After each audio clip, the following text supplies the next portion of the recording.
Perkenalkan, nama saya Nadifa Putri Rahmadani dengan NPM 2404201001036. Di sini saya akan menjelaskan tentang pakaian adat Dayak Kalimantan Barat, yaitu pakaian tradisional Dayak, baju king bimbingge dan king baba. Pakaian ini dipakai oleh kaum wanita dan lelaki. King bimbingge ialah pakaian untuk wanita, manakala king baba pula untuk laki-laki. Pakaian ini biasanya dihiasi dengan manik-manik warna-warni dan ukiran khas Dayak yang melambangkan identitas suku mereka. Selanjutnya, aksesoris. Pakaian tradisional Dayak itu dihiasi dengan aksesoris seperti rantai dari taring haiwan, manik-manik, gelang, dan anting-anting besar. Setiap aksesoris ini ada makna tersendiri dan menunjukkan status sosial atau keberanian pemakaiannya. Selanjutnya, topi seraung. Topi ini diperbuat dari anyaman, daun pandan atau rotan, dan sering dihiasi dengan bulu burung enggang, yaitu simbol suku Dayak yang melambangkan keberanian dan kebijaksanaan.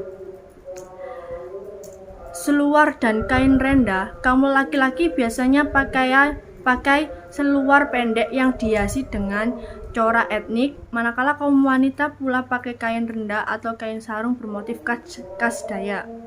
Selanjutnya, senjata tradisional.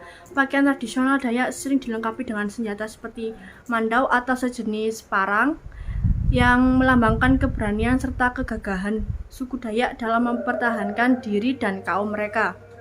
Pakaian tradisional Dayak bukan sahaja cantik tapi juga penuh makna dan simbolisme yang menunjukkan hubungan rapat suku Dayak dengan alam serta kepercayaan nenek moyang mereka.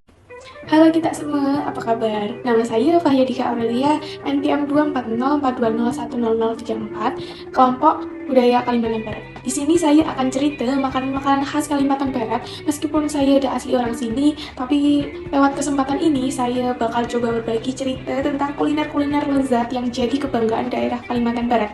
Kita bakal bahas dari asal-usul sampai rasa dari makanan-makanan ini. Semoga kita semua suka. Yuk kita mulai. Pertama kita mulai dengan bubur pedas. Walaupun namanya bubur pedas, tapi rasanya tidak pedas, lebih ke gurih. Makanan ini asalnya dari Sambas, biasanya dimakan orang Melayu di daerah situ. Bubur pedas ini dibuat dari macam-macam sayur, macam kangkung, daun kesum, dan kadang-kadang ditambah kacang panjang atau tauge. Kuahnya kental dari santan, terus dicampur rempah-rempah kayak serai, daun kunyit, sama kelapa kunseng yang buat rasa gurihnya keluar banget. Biasanya dimakan waktu siang atau sore hari. Selanjutnya ada pengkang. Makanan ini asalnya dari budaya Dayak. Pengkang ini macam lemang, beras ketan yang diisi dengan udang ebi, terus dibungkus daun pisang, lepas itu dibakar atas arang sampai baunya wangi sekali. Biasanya pengkang ini dimakan dengan sambal pepa atau sambal udang kering yang bikin tambah sedap. Pengkang ini makanan ringan tapi mengenyangkan, cocok dimakan kapan aja. Kemudian ada cai kue. Ini makanan yang banyak dipengaruhi budaya Tionghoa di Kalimantan Barat, terutama di Pontianak. Cai kue ini kue yang isinya sayur-sayuran kayak bengkoang, kucai, atau talas. Lepas itu kue ini dikukus dan digoreng, jadinya lebih sehat. Biasanya dimakan waktu sore hari, ditambahi dengan bawang goreng sama sambal. Rasanya ringan tapi gurih, cocok buat ngemil. Terakhir ada lek tausuan. Ini juga makanan pengaruh dari Tionghoa. Lek tausuan ini semacam sup kacang hijau yang kuahnya kental dari tepung tapioka, rasa manis-manis sedap, biasanya dimakan dengan cakwe, yang buat teksturnya jadi menarik, kenyal, dan gurih sekaligus. Makanan ini sering dijadikan sarapan atau cemilan manis di pagi hari. Nah, itulah beberapa makanan khas Kalimantan Barat yang patut kita coba kalau datang ke Pontianak atau daerah sekitar. Semua makanan ini tidak cuma enak, tapi juga punya cerita asal-usul yang panjang, menandakan kekayaan budaya dari tradisi kita di Kalimantan Barat. Semoga kita semua dapat informasi yang berguna. Dan jangan lupa coba makanan ini kapan-kapan ya. Sampai jumpa lagi. Halo semua, perkenalkan, nama saya Sheryl Alin Griselda. NPM saya 24042010031. So, hari ini saya nak berkongsi tentang salah satu warisan budaya yang sangat indah dari Kalimantan Barat, yaitu Tari Jepin. Tari Jepin ini merupakan tarian tradisional yang berasal dari suku Melayu di Kalimantan Barat. Tari ini terinspirasi dari kebudayaan Islam yang dibawa oleh para pedagang Arab dari zaman dahulu kala. Tarian ini sering dipersembahkan dalam acara-acara adat, macam perayaan keagamaan dan majelis perkawinan. Istimewanya, tari Jepin ini terletak di gerakannya yang anggun dan teratur, dengan paduan langkah yang serasi antara penari lelaki dan wanita Biasanya, tarian ini diiringi oleh alat musik tradisional macam gendang, rebana, and gong yang menambahkan elemen kegembiraan dan semangat dalam persembahan. Pakaian yang dipakai oleh penari juga sangat menarik.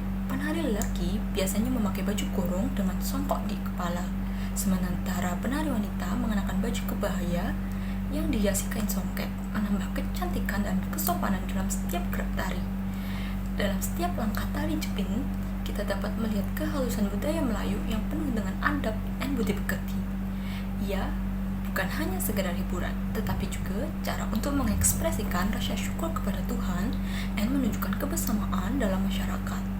Itulah sedikit tentang tari jepin dari Kalimantan Barat. Semoga kita terus memelihara dan melestarikan budaya tradisional agar tidak hilang di telan zaman.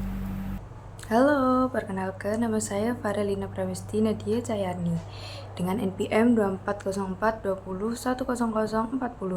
Di sini saya akan mengenalkan beberapa alat musik dari Kalimantan Barat. Yang pertama ada sape. Sape ini merupakan alat musik petik yang paling ikonik dari Kalimantan Barat, khususnya suku Dayak. Bentuknya ini mirip gitar, namun memiliki jumlah senar yang bervariasi dan terbuat dari kayu. Sape ini sering digunakan dalam upacara adat dan pertunjukan musik tradisional. Yang kedua ada kangkuang. Kangkuang ini adalah sejenis gendang yang terbuat dari kayu dan memiliki ukiran yang khas. Alat musik ini dimainkan dengan cara dipukul menggunakan alat mukul khusus. Kangkuang ini sering digunakan sebagai pengiring tarian tradisional. Yang ketiga ada gong. Gong ini merupakan alat musik perkusi yang terbuat dari logam. Alat musik ini memiliki ukuran yang bervariasi dan menghasilkan suara yang nyaring. Gong memiliki peran penting dalam upacara adat dan pertunjukan musik tradisional di Kalimantan Barat. Sekian dari saya, terima kasih. Lagu-lagu daerah Kalimantan Barat sangatlah banyak. Saya akan nyebutin 5 lagu daerah Kalimantan Barat. Lagu daerah Kalimantan Barat yang pertama ialah Sungai Kapuas. Lagu ini mengisahkan tentang keindahan Sungai Kapuas. Dalam liriknya, sungai terpanjang di Indonesia pernah menjadi hutan, lalu kini menjadi bandar. Yang kedua, lagu Cik Cik Priuk. Maksud lirik lagu ini ialah kiasan yang diungkapkan oleh masyarakat Sambas terhadap kedatangan orang luar ke kawasan Sambas. Lalu yang ketiga, lagu Kota Pontianak. Lagu daerah Kalimantan seterusnya ialah Kota Pontianak.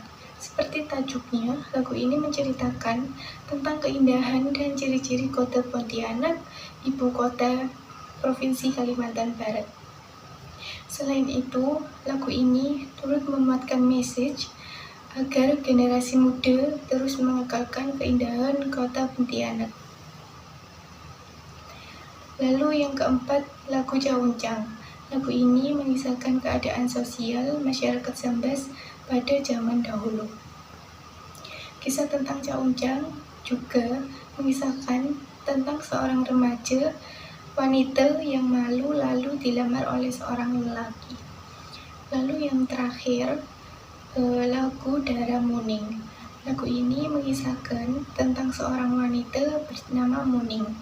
Muning mempunyai seorang anak bernama Munang, tetapi mereka berpisah untuk masa yang lama. Apabila mereka akhirnya bertemu semula, Muning dan Munang jatuh cinta antara satu sama lain. Dewa murka lalu mengutuk Muning dan Munang menjadi batu.